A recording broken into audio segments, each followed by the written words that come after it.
Hello guys! Gawa tayo ng wafu Japanese style pasta or spaghetti. Ayan, magpakulo tayo ng tubig. At pag kumulo na, lalagyan natin ng asin. Ang gagamitin natin dito or lulutuin, dalawang, yung big kiss bundle ng pasta. Ayan. Pakuluan natin ng mga 5 minutes. Pero, kung akala nyo matigas pa, pwede sa 7 minutes. Ganon. Kung kasi 5 minutes, medyo matigas-tigas. Pero, okay lang 5 minutes kayo kasi lulutuin nyo pa sa pan, diba? Sa kawali.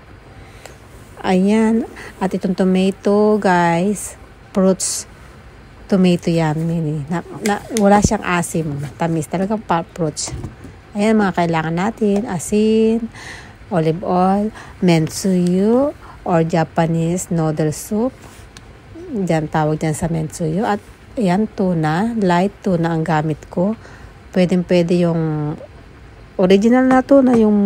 Ito kasi, gamit ko guys dyan sa tuna. Yung light tuna. Low calorie. Yan. At ito guys, matsutake mushroom powder. Pwede rin wala. Diba waffle, Japanese style. Yung powder niya, ilalagay natin dyan. Ito, tinisting ko 5 minutes na. Medyo matigas-tigas pa, kaya over 5 minutes sa akin. Siguro mga 8 minutes ganon. Okay. At ayan, painit na tayo ng olive oil sa kawali. Igigisa natin. Una natin dyan ang sibuyas. At ang sibuyas guys, nilakihan ko ang mga hiwa. Conforme sa inyo kung gusto nyo manipis. Kasi sa akin, lulutuin ko mabuti ang sibuyas. Okay yan, liliit siya. Ninipis din yan. Lagyan natin ng garlic or bawang. Ayan, malaking bawang yan guys.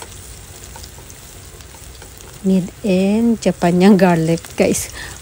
Yung made in Japan garlic, hindi masyadong maamoy guys. Wow!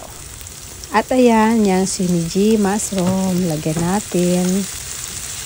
Kailangan lutuin natin mabuti yan mushroom. O ayan. Bago natin ilagay ang tomato. Pampaano lang siya guys. Pampaganda ng kulay. Tsaka para mabalance din ang lasa. Hindi siya maasim. Kaya okay na okay yan. At kung gusto nyo yung mahilig sa maanghang dyan, lagyan nyo ng sili. Gupit-gupitin yung sili. Ayan. Magandang combination din yan. Kagat-kagat ang anghang. Sa mahilig sa maanghang. Ayan. Nagdudura natin ng konting pepper o paminta. Tapos asin. Huwag natin damihan ang asin kasi may lasa yung ilalagay natin mentsuyu at yung shinichi powder. Yung mga lasa sila guys. Kaya baka umalat. Diba yung pasta nilagyan natin ng asin kanina paglalaga. Kaya dahan-dahan lang paglalagay. Baka mapasobra at umalat. Ayan. Kaya ito na lahat. Ihalo-haloin lang natin dyan yung pasta, ng spaghetti para umalat ang lasa dyan. At pag okay na, ayan, ano natin yung ma-absorb na dyan yung lasa ng ginisa.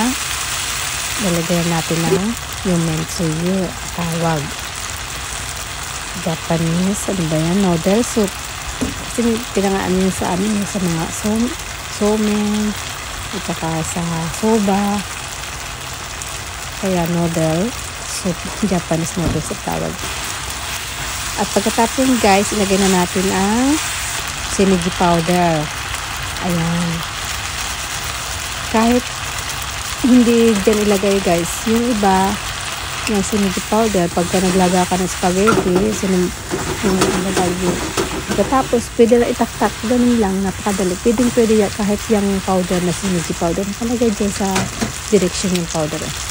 At yun guys, inilagay ko na yung tuna, kahalating isang lata yun. Medyo maliit lang kasi yung tuna ko. Hinati ko lang. At mamaya yung kahalati, itatoppings natin sa spaghetti. Paglagay natin sa plate. So ayan, okay na to guys. Mabilis lang siya, madaling lutuin. At yan nga, sabi ko sa inyo, pwede nyo lagyan ng chili yung pula, o kaya yung powder, o kaya yung, di ba may dry na ginupit-gupit, pwede yun. O ayan guys, try nyo to guys, napakadaling lutuin. Kung wala kang naisip na pagluto ng pasta, kahit ano naman kasi pag yung marunong ko magluto, makakapag-isip ka kung anong pwedeng gawin sa pasta. Kung pwede naman sa pasta kahit anong ilalahok mo, makakapagawa ka kahit di marunong magluto guys. Matututo din kayo guys. Ito, 4 na pirasong nori. Gupitin nyo lang yan. At conforme kung gaano gusto nyo, ang dami. Bagay yan guys kasi wafu. Ang tawag kasi wafu ay Japanese style. Kaya talaga ayan, bagay na bagay ang nori. At pwede yan lagyan ng mayonnaise guys. Kaya or pag kulang pa kayo kulang nyo sa timpla, dan ang toyo, tataktakan nyo ng konti. Pwede din ang tabasco guys, lagay nyo. Yan, pero testing muna ninyo, lasahan nyo muna bago nyo lagyan ng mayonnaise. Ako guys, tamang-tama lang lasa, hindi ko na dinagdagan ng toyo. Pero itatry ko, lalagyan ko ng mayonnaise. Okay guys, try nyo to. Thank you for watching. Bye!